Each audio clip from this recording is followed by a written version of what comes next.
नमस्कार दोस्तों, मैं आलोक शर्मा मिस्टर ज्ञान एजुकेशन चैनल में आपका स्वागत करता हूं।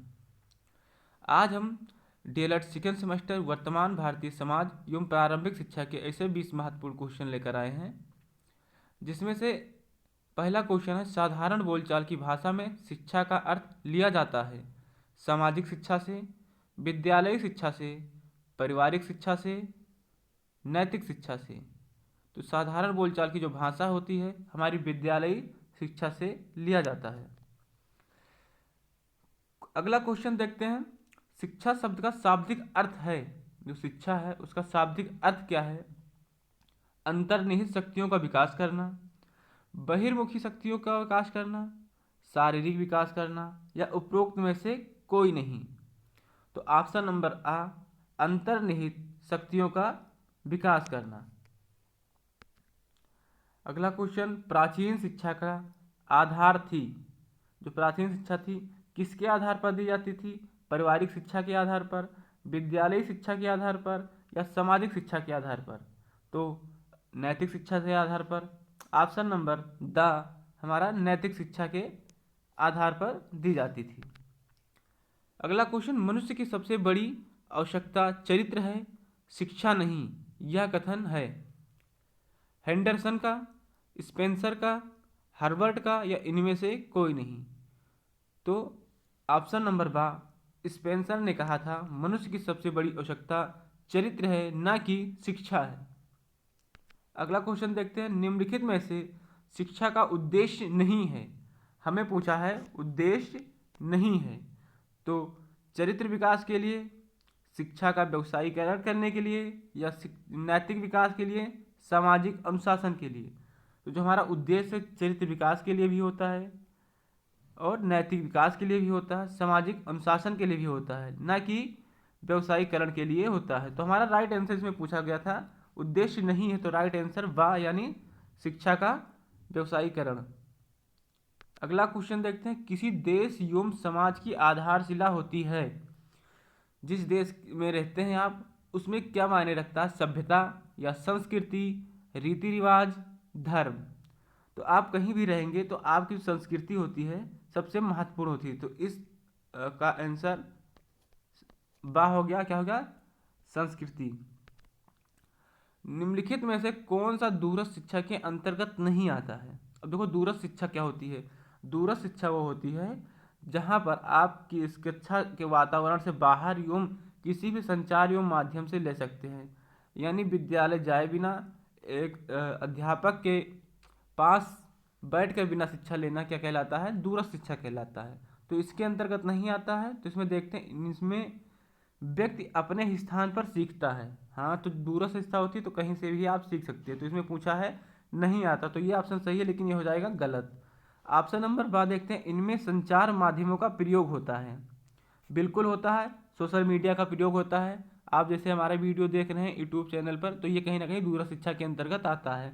तो इसमें पूछा गया नहीं, तो ये हो जाएगा आपका गलत आंसर। इनमें शिक्षा कक्ष में वातावरण से बाहर दी जाती है, जैसे विद्यालय से ही बाहर दी जाती है, तो क्या हो जाएगा? ये भी सही हो जाएगा, लेकिन पूछा है नहीं, तो ये हो जाएगा गलत। इनमें समय एवं स्थान का बड़ा महत्व है। देखो दूरस्थ शिक्षा होती है उसका कोई समय नहीं होता, आप कहीं भी ऑनलाइन के माध्यम से पढ़ सकते हैं, किसी भी समय पढ़ सकते हैं। तो इसमें समय और स्थान का कोई महत्व नहीं है, लेकिन ऑप्शन नंबर दा में है इसमें समय एवं स्थान का बड़ा महत्व होता है। तो ये ऑप्शन नंबर राइट हो जाएगा।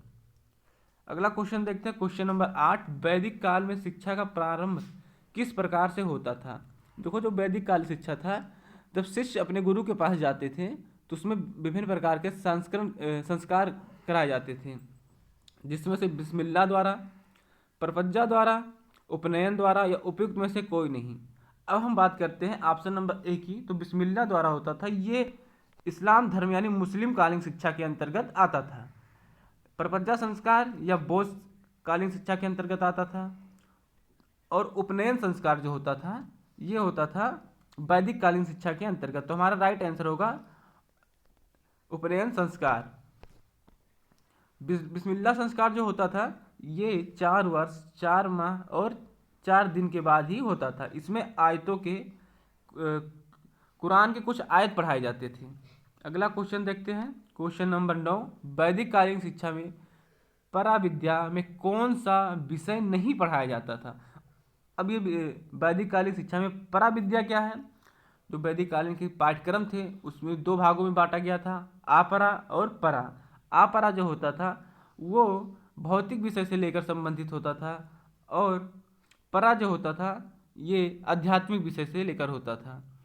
तो इसमें से वाणिज्य शिक्षा, नीति शास्त्र, दर्शन, उपनिषद, इसमें हम देखते हैं नीति शास्त्र, दर्शन और उपनिषद ये तीनों आध्यात्मिक है। वाणिज्य शिक्षा हमारा क्या है, यानी सांसारिक और सामाजिक शिक्षा है। तो ऑप्शन नंबर आ राइट आंसर। वैदिक कालीन शिक्षा का स्वरूप था, वैदिक कालीन में जो शिक्षा का स्वरूप था, किस प्रकार शिक्षा दी जाती थी? नैतिक शिक्षा दी जाती थी, धार्मिक शिक्षा दी जाती थी, आध्यात्मिक शिक्षा दी जाती थी, या औद्योगिक शिक्षा दी जाती थी? तो जो वैदिक कालीन शिक्षा थी वो आध्यात्मिक शिक्षा दी जाती थी।